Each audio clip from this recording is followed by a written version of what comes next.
So thinking of the developments and corrections you need to do, first of all, think about your glossary. So you should have a glossary. It should have about this many words on. The middle bits are the ones we haven't quite done yet. But you've got the words listed down here that we need you to know, and you need to make sure you've got definitions for those. Then really you should have your world map at the beginning, and that should say where some of the products you own come from. And also, really importantly, you should have labelled the UK, which is there, and Malawi, which is in here in Africa, and Vietnam, which is over here in Southeast Asia, as your case studies, because we refer to those later. You should have definitions of primary, secondary, tertiary, quaternary and quinary, either in your book or in your glossary, or ideally in both, and there should be examples of those as well. And then you should have your approximation of what you thought employment was like in the UK, and what's really important is that you give reasons why, and that you make sure that you complete that.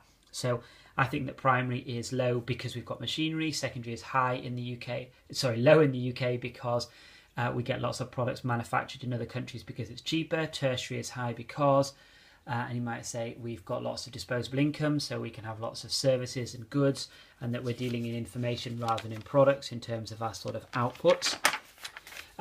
You should hopefully have 4 little diagrams to show the primary, secondary, tertiary and quaternary from the next part.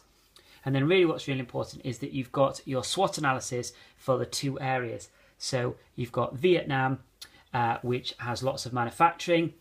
So that's good because it's regular wages for people. But on the other hand, you've got the issue of them being exploited and working long hours. You could also link to the sort of multiplier effect that once people have got a job and they're paying taxes, that means that the government can invest more in education and healthcare, which is going to mean people live longer and they can get better jobs in the future, and so on and so forth. In Malawi, obviously it's working on subsistence farmers, so people are a little bit more independent, but at the same time they're very reliant on weather and climate. Famine can cause crops to fail, so we've got the issues related to that. So make sure you develop those, looking at the textbook if you need some more assistance. Then in the next lesson we sort of touched on the Fisher-Clarke model. You should really have here labelled down the different countries. So you should have pre-industrial will be Malawi, industrial Vietnam, post-industrial the UK, and then underneath you should have that listed down, and then the reasons why. So Malawi, mainly subsistence farming, they've got to support themselves, that's why they're primary. Lots of secondary in Vietnam because people who are post-industrial want to get products made cheaper in their countries, and they've got cheap labour.